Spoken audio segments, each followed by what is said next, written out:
Welcome to our Maha Periyava களஞ்சியம் channel.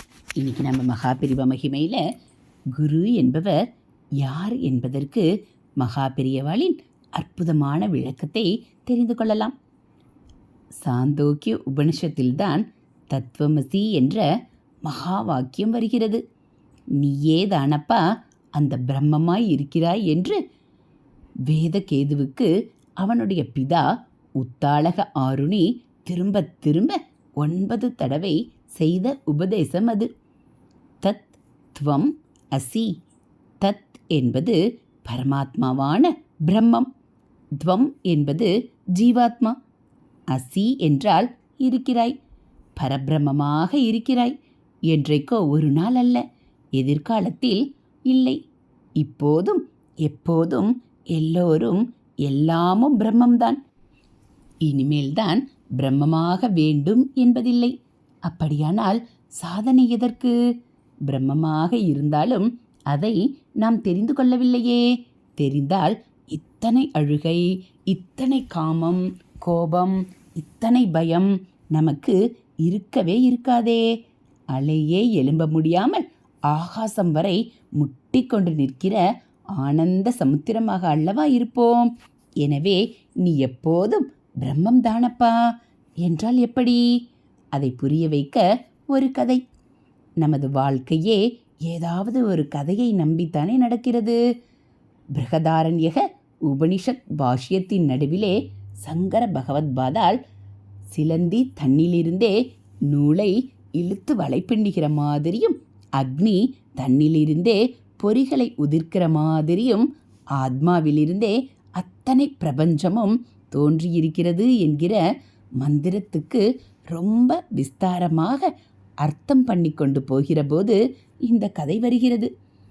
ஒரு ராஜகுமாரன் அவனது அப்பா அம்மா எதிரி ராஜாவின் படையெடுப்பில் கொல்லப்பட்டதால் உயிர் தப்பி மந்திரியால் காட்டில் வேடர்கள் பகுதியில் குழந்தையாக விடப்பட்டு இளம் வயதில் வேடர்களோடு வளர்கிறான்.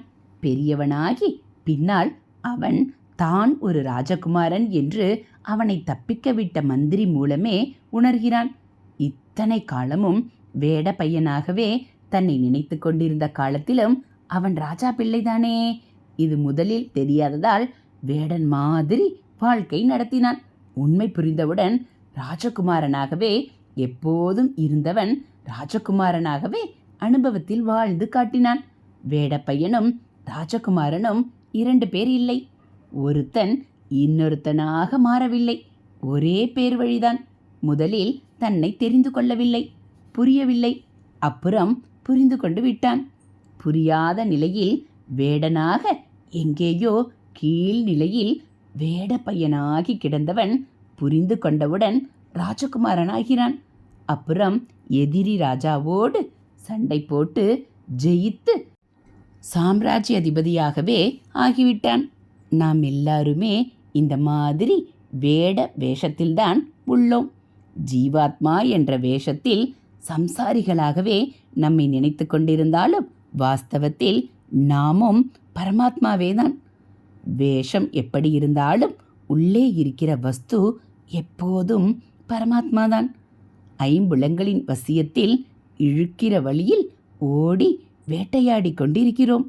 நாம் உண்மையில் பிரம்மம் என்று தெரிந்து கொள்ளலாமா?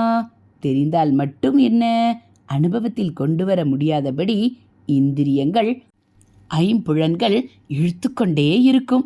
ராஜகுமாரனாகவே இருந்தாலும் வாஸ்தவத்தில் அரசத்தன்மையை அடைவதற்காக அவன் அஸ்திர சஸ்திர அபியாசம் பண்ணி எதிரிகளை ஜெயித்து சாம்ராஜ்ய அதிபதியான மாதிரி நாமும் பிரம்மமாகவே எப்போதும் இருந்தாலும் அதை உணராமல் இருப்பதால் கர்மத்தில் ஆரம்பித்து பக்தி வழியாக ஞான சாதனைகளை செய்து உட்பகைகளை எல்லாம் ஜெயித்து ஆத்ம சாம்ராஜ்யத்தில் ராஜாவாக ஆக வேண்டும்.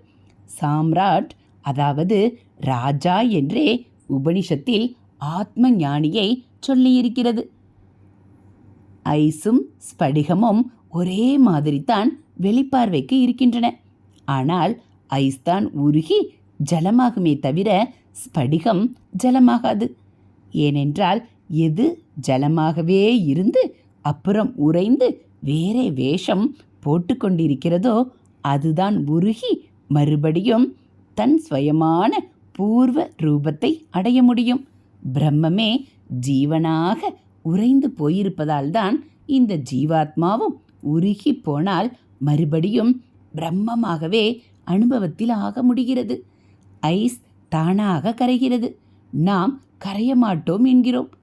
அதுதான் வித்தியாசம். கல்லேனும் ஐயா ஒரு காலத்தில் உருகும் என் கல் நெஞ்சம் உருகவில்லையே. தாயுமான சுவாமிகள் நமக்காகத்தான் பாடியிருக்கிறார். நம்மை உருக வைக்க ஒன்று தேவைப்படுகிறது. கதையில் ராஜகுமாரனை பிராக்டிக்கலாக ராஜகுமாரனாக்குவதற்காக ஒரு மந்திரி வந்த மாதிரி நம்மை உருக்கி நிஜ நாமாக பண்ண ஒருத்தர் வேண்டும்.